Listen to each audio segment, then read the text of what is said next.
Hello बच्चों आप सभी का मेरे चैनल पर स्वागत है। मैं आज आपको सेकंड चैप्टर ईदगाह के क्वेश्चन आंसर समझा रही हूँ। यदि आप मेरे चैनल पर पहली बार आए हैं तो चैनल को सब्सक्राइब और वीडियो को ज़रूर लाइक कीजिए। तो चलो मैं शुरू करती हूँ। फर्स्ट क्वेश्चन देखिए, हामिद ने चिमटा ही क्यों खरीदा? तो इसका उत्तर देखिए, हामिद ने सारी चीज़ों को छोड़कर चिमटा ही इसलिए खरीदा क्योंकि उसकी दादी के पास चिमटा नहीं था। लोहे की दुकान पर चिमटा देखकर उसे ध्यान आया कि तवे से रोटियां उतारते समय उसकी दादी की उंगलियां जल जाती है।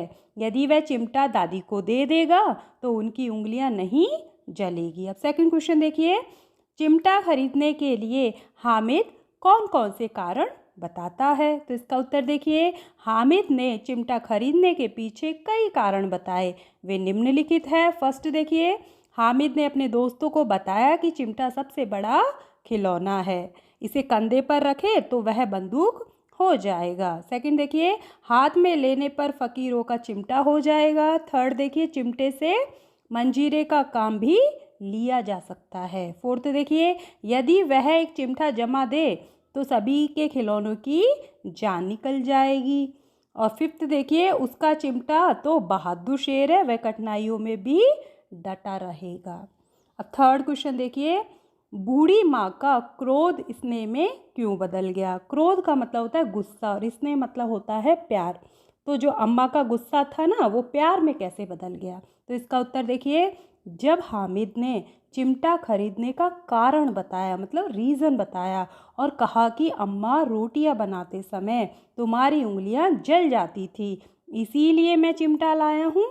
यह सुनकर अम्मा का क्रोध स्नेह में बदल गया।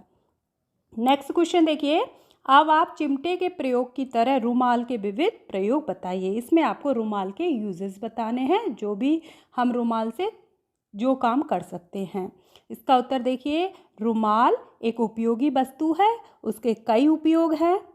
जैसे रुमाल का उपयोग हाथ, मुंह और पसीना पोंछने में किया जाता है। रुमाल के प्रयोग से गर्मी से बचा जा सकता है। रुमाल रोटी रखने के काम आता है। थैली ना हो तो उसमें सब्जियों को बांध के रखा जा सकता है। रुमाल से जादू के कुछ प्रयोग भी किए जाते हैं। अब सेकंड क्वेश्चन देखिए, इस कहानी का शीर्षक मतलब टाइटल ईदगाही क्यों रखा गया? आप इसके अलावा कौन सा शीर्षक देना चाहेंगे और क्यों? आपको रीज़न भी बताना है। तो इसका उत्तर देखिए, इस कहानी का शीर्षक ईदगाह एकदम उचित है, मतलब एकदम सही है, क्योंकि इस कहानी की घटनाएं ईदगाह के आसपास ही घूमती है।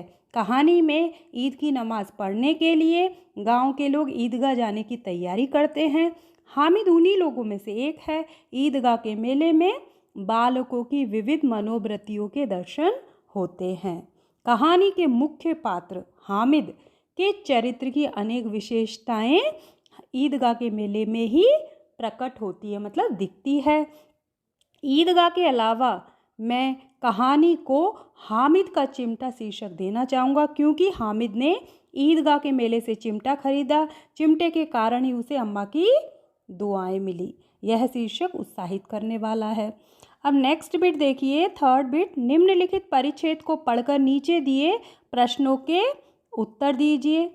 तो आपको क्या है, नीचे एक पैराग्राफ दिया गया है, उसको अच्छे से ध्यान से पढ़ना है, क्योंकि सारे क्वेश्चनों के आंसर आपको पैराग्राफ में ही मिल जाएंगे। तो इसका फर्स्ट क्वेश्चन देखिए, ऐतिहासिक ग्रंथों में परोपकार का मतलब होता है दूसरों की सहायता करना, दूसरों की भलाई करना। तो परोपकार के कौन कौन से उदाहरण मिलते हैं? तो इसका उत्तर देखिए, ऐतिहासिक ग्रंथों में परोपकार के कई उदाहरण मिलते हैं। फर्स्ट देखिए, महर्षि दधीची ने मानव कल्याण तथा असुरों के विनाश के लिए अपना शरीर त्याग दिया था। सेकंड देखिए, राजा शिवी ने अपने अंग का दान देकर एक कबूतर के प्राण बचाए थे। थर्ड देखिए, महर्षि दयानंद ने विष मिलाकर प्राण लेने वाले रसोइये जगन्नाथ की जान धन देकर बचाई थी।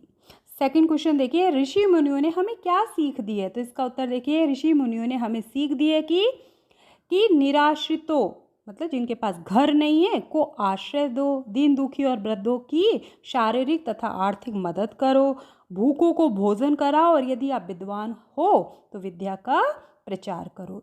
थर्ड क्वेश्चन देखिए, देश एवं समाज की उन्नति किस प्रकार होगी? तो इसका उत्तर देखिए, यदि सभी लोग अपनी सामर्थ्य और शक्ति के अनुसार परोपकार करते रहें, भलाई करते रहें, तो देश और समाज की उन्नति होगी।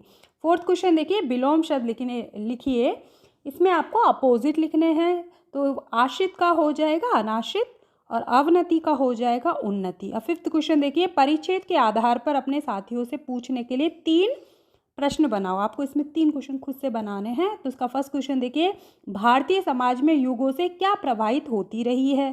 सेकंड क्वेश्चन देखिए, सभी धर्मों का मूल क्या है? थर्ड क्वेश्चन देखिए, परोपकार के लिए लोग क्या क्या करते हैं? अब फोर्थ बिट देखिए, तुम भी हामिद की तरह किसी न किसी मेले में गए होंगे, वहाँ तुमने क्या क्या खरीदा और क्यों? तो इसका उत्तर देखिए, एक बार मैं अपने मित्रों के साथ मकर संक्रांति के मेले में गया था। वह मेला मेरे गांव का सबसे बड़ा मेला है। मेले में बहुत तरह तरह की दुकानें थी, जैसे मिठाई, खिलौने, कपड़े, बर्तन आदि।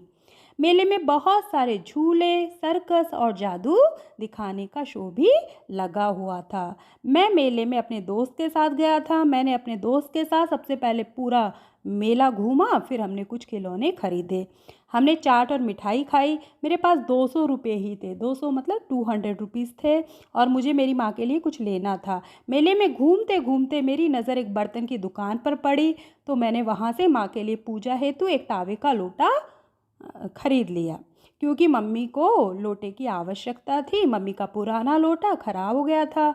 बहुत मोल भाव के बाद दुकानदार ने लोटा 100 रुपये का दिया। मैंने घर आने के बाद मम्मी को वह लोटा दिया, तो मम्मी उसे देखकर बहुत खुश हो गई।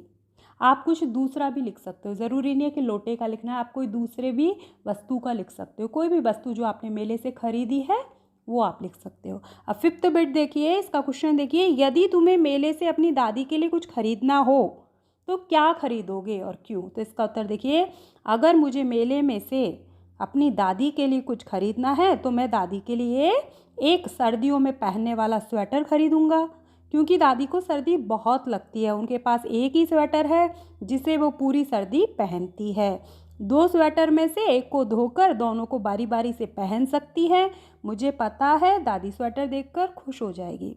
स्वाध्याय का फर्स्ट क्वेश्चन देखिए, रोजे के दिन मुसलमान क्या करते हैं? तो इसका उत्तर देखिए, सूर्योदय से सूर्यास्त तक कुछ भी न खाने पीने को अर्थात उपवास को रोजा कहते हैं। रोजा मुसलमानों का एक मजहबी फ़र्ज है। और सेकंड क्वेश्चन देखिए, रमज़ान ईद के दिन मुसलमान लोग कहाँ जाते हैं? तो इसका उत्तर देखिए, रमज़ान ईद के दिन मुसलमान नमाज़ पढ़ने के लिए ईदगाह जाते हैं। थर्ड क्वेश्चन देखिए, दुकानों में कौन कौन से खिलौने मिल रहे थे? तो इसका उत्तर देखिए, दुकानों में सिपाही, गुजरिया, राजा, वकील, बिश्ती, धोबिन आदि मिट्टी के खिलौने मिल रहे थे। अब सेकंड बिट देखिए, इसमें क्या करना है, कुछ शब्द दिए गए हैं, उन शब्दों के आपको समानार्थी शब्द मतलब पर्यायवाची शब्द भी लिखने हैं और अपोजिट भी लिखने हैं, दोनों लिखने हैं। तो इसमें देखो, पहले समानार्थी शब्द देख लीजिए। शीतल का जैसे ठंडा हो जाएगा, प्रसन्न का खुश होगा, गरीब का दीन हो जाएगा, अंधकार का अंधेरा, स्नेह का प्रेम, और पुरानी को हम पुरातन भी बोलते हैं। अब विरोधी का मतलब होता है अपोजिट लिखना है आपको, तो शीतल का अपोजिट लिखना है आपको। तो शीतल का विलोम शब्द या विरोधी शब्द हो जाएगा गरम, प्रसन्न का दुखी हो जाएगा, गरीब का अमीर हो जाएगा, अंधकार का उजाला हो जाएगा, स्नेह का नफरत हो जाएगा, और पुरानी का नहीं हो जाएगा। अब थर्ड बिट में क्या है, मुहावरों का अर्थ देकर वाक्य में प्रयोग कीजिए। इसमें जो मुहावरे दिए गए हैं उनका अर्थ भी लिखना है और वाक्यों में प्रयोग भी करना है। तो देखिए, बेड़ा पार लगाना मतलब संकट से बचाना। तो इसका वाक्य देखिए, भगवान ही गरीबों का बेड़ा पार लगाता है। आप दूसरा कोई सेंटेंस भी लिख सकते हो। फिर सेकंड देखिए, बाल बाका ना होना, इसका मतलब है जरा भी नुकसान ना होना। इसका सेंटेंस देखिए, डाकू ने गोलियां चलाई थी पर किसी का बाल बाका ना हुआ। थर्ड है, छाती पीट लेना, इसका मतलब है दुख प्रकट करना। तो इसका वाक्य देखिए, बेटा गुस्से में आकर चला गया तो माँ ने छाती पीट ली। फोर्थ देखिए, दिल चीरना, इसका अर्थ होता है बहुत दुख पहुँचाना। इसका वाक्य देखिए, बेटे की बुरी करतूतों ने माँ का दिल चीर दिया। और जो फोर्थ बिट है इसमें आपको कहानी लिखनी है, क्योंकि कहानी की रूपरेखा दी गई है ऑलरेडी, उससे आपको कहानी को पूरा करना है, कंप्लीट करना है। तो देखिए, कहानी का शीर्षक हम लिख सकते हैं न्यायाधीश का फैसला, मतलब जज का जो डिसीजन है। अब इस कहानी देखिए। अब आप, किसी नगर में दो स्त्रियां पास पास रहती थी। उसमें एक स्त्री बड़ी चालाक और झगड़ालू थी। उसके पास कोई संतान नहीं थी, संतान मतलब बच्चे नहीं थे उसको। दूसरी स्त्री बड़ी सरल और मिलनसार थी। उसके पास एक बेटा था। एक बार संतान वाली स्त्री अपने बच्चे को घर में अकेला छोड़कर बाहर गई हुई थी। मौका पाकर निसंतान मतलब जिसके कोई संतान नहीं हो, बच्चे नहीं हो, तो निसंतान स्त्री बच्चे को पालने से उठाकर ले गई। फिर वह फौरन बाहर चली गई। बच्चे के गुम हो जाने से बच्चे की माँ बहुत दुखी हो गई। उसने किसी तरह अपनी चोर पड़ोसिन का पता लगाया और उसके पास जाकर अपना बच्चा मांगा। तब उसने कहा कि यह मेरा बेटा है, मैं ना दूंगी, जो चाहे सो कर लो। दोनों में खूब झगड़ा हुआ। तब लोगों ने उन्हें न्यायालय में जाकर झगड़े का निपटारा करने की सलाह दी। आखिर दोनों स्त्रियां न्यायाधीश के पास पहुंची, मतलब जज के पास गई। बच्चे पर दोनों का एक सा दावा देखकर न्यायाधीश ने अपने कर्मचारी को आदेश दिया कि इस बच्चे के 2 बराबर टुकड़े करो और एक एक दोनों स्त्रियों को दे दो। न्यायाधीश का फैसला सुनकर निसंतान स्त्री तो चुप रही, पर बच्चे की माँ रोने लगी और बोली कि बच्चे को उसे ही दे दो। यह सुनकर न्यायाधीश समझ गए कि बच्चा उसी माँ का है और उन्होंने बच्चा उसी की सच्ची माँ को दे दिया। धन्यवाद।